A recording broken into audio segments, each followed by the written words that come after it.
chapters a day will complete God's Word in a year. I encourage you to read daily. Join me in Isaiah 4 through 6, but first, God so loved the world that he gave his only begotten Son, that whosoever believeth in him should not perish, but have everlasting life. Being made so much better than the angels, he hath by inheritance obtained a more excellent name than they, and that name is Jesus. It's the name of God the Father, and he gave it to his Son. And his Son, Jesus Christ, came unto his own, and his own received him not, being free of sin. He was accused of blasphemy for saying that he is the Son of God, and he was condemned to the cross when Pilate was determined to let him go. The Jews set free Barabbas, the murderer, and they put a sinless man, the Son of God, on that cross, where he died for the sins of the world. He was buried in a sepulchre, and on the third day God raised him from the dead, and he was seen alive by over 500 brethren at once. Rejoice evermore. Isaiah 4. And it shall come to pass that he that is left in Zion, and he that remaineth in Jerusalem, shall be called holy, even every one that is written among the living in Jerusalem. When the Lord shall have washed away the filth of the daughters of Zion, and shall have purged the blood of Jerusalem from the midst thereof by the spirit of judgment, and by the spirit of burning, and the Lord will create upon every dwelling place of Mount Zion, and upon her assemblies, a cloud and smoke by day, and the shining of a flaming fire by night. For upon all glory shall be a defense. And there shall be a tabernacle for a shadow in the daytime from the heat, and for a place of refuge, and for a covert from storm and from rain. Isaiah 5. Now will I sing to my well-beloved a song of my beloved touching his vineyard. My well-beloved hath a vineyard in a very fruitful hill. And he fenced it, and gathered out the stones thereof, and planted it with the choicest vine, and built a tower in the midst of it, and also made a winepress therein. And he looked that it should bring forth grapes, and they brought forth wild grapes.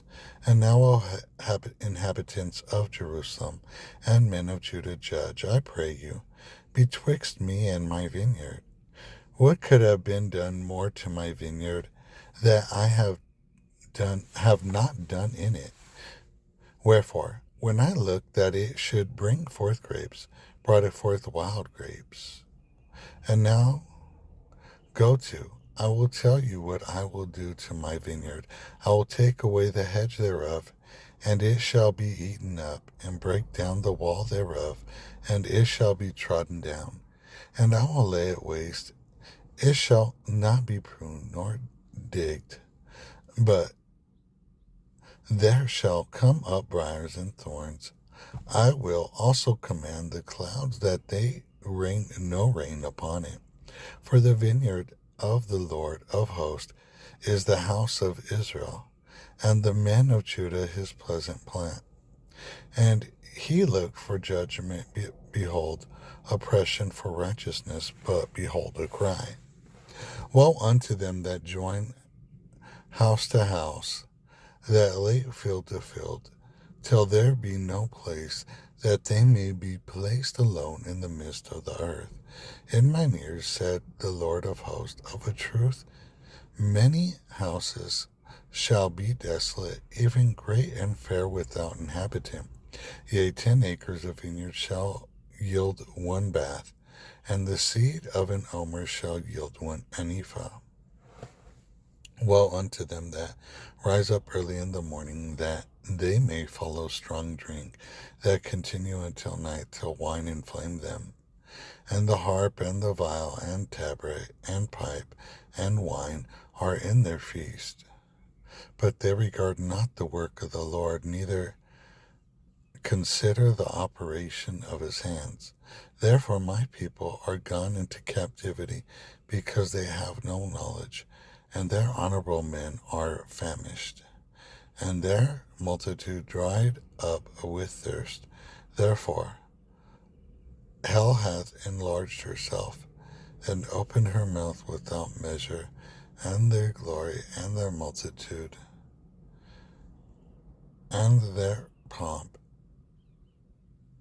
And he that rejoiceth shall descend unto it. And the mean man shall he be brought down, and the mighty man shall be humbled, and the eyes of the lofty shall be humbled. But the Lord of hosts shall be exalted in judgment, and God, that is holy, shall be sanctified in righteousness. Then shall the lambs feed after their manner, and the waste places of the fat ones shall strangers eat. Woe unto them that draw iniquity with cords of vanity, and sin as it were with a cart rope, that say, Let him make speed, and hasten his work, that we may see it. And let the counsel of the Holy One of Israel draw nigh, and come, that we may know it. Woe unto them that call evil good, and good evil, that put darkness for light, and light for darkness, that put bitter for sweet, and sweet for bitter. Woe unto them that are wise in their own eyes, and prudent in their own sight. Woe unto them that are mighty to drink wine, and men of strength to mingle strong drink, which justify the wicked for reward, and take away the righteousness of the righteous from him. And therefore as the fire devoureth the stubble, and the flame consumeth the chaff, so the root shall be as rottenness, and their blossom shall go up as dust, because they have cast away the law of the Lord of hosts, and despised the word of the Holy One of Israel. Therefore is the anger of the Lord kindled against his people, and he has stretched forth his hands against them, and has smitten them.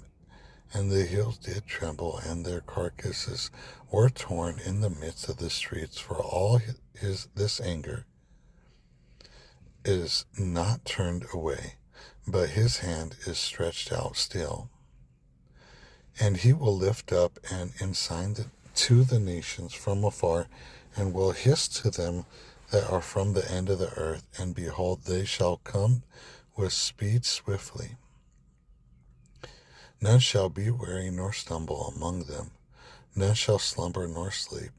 Neither shall the girdle of their loins be loosed, nor the latchet of their shoes be broken, whose arrows are sharp, and all their bows bent. Their horses' hoofs and shall be counted like flint, and their wheels like a whirlwind. Their roaring shall be like a lion. They shall roar like young lions. Yea, they shall roar and lay hold of the prey, and shall carry it away safe, and none shall deliver it. And in the day they shall roar against them like the roaring of the sea. And if one look unto the land, behold darkness and sorrow, and the light is darkened in the heavens thereof. Isaiah 6. In the year that King Uzziah died, I saw also the Lord sitting upon a throne high and lifted up, and his train filled the temple. Above it stood the seraphims. Each one had 6 wings. With twain he covered his face, and with twain he covered his feet, and with twain he did fly. And one cried unto another, and said, Holy, holy, holy is the Lord of hosts. The whole earth is full of his glory. And the post of the door moved at the voice of him that cried, and the house was filled with smoke. Then said I, Woe is me, for I am undone, because I am a man of unclean lips, and I dwell in the midst of the people of unclean lips, for mine eyes have seen the King, the Lord of hosts. Then flew one of the seraphims unto me, having a live coal in his hand, which he had taken with the tongs from off the altar. And he laid it upon my mouth, and said, Lo, this hath touched my lips, and thine iniquity is taken away, and thy sin purged. Also, I heard the voice of the Lord saying, Whom shall I send? And who will go for us? Then said I, Here am I, send me. And he said, Go and tell this people, Hear ye indeed, but understand not, and see ye indeed, but perceive not. Make the heart of the people fat, and make their ears heavy, and shut their eyes, lest they see with their eyes, and hear with the ears, and understand with their heart, and convert and be healed. Then said I, Lord, how long? And he answered, Until the cities be wasted with inhabitant, and the house of the man, and the land be utterly desolate. And the Lord have removed men far away, and there be a great forsaking in the midst of the land. But yet in it shall be a tenth, and it shall return, and shall be eaten, as a teil tree, and as an oak whose substance is in them. When they cast their leaves, so the holy seed be the substance thereof.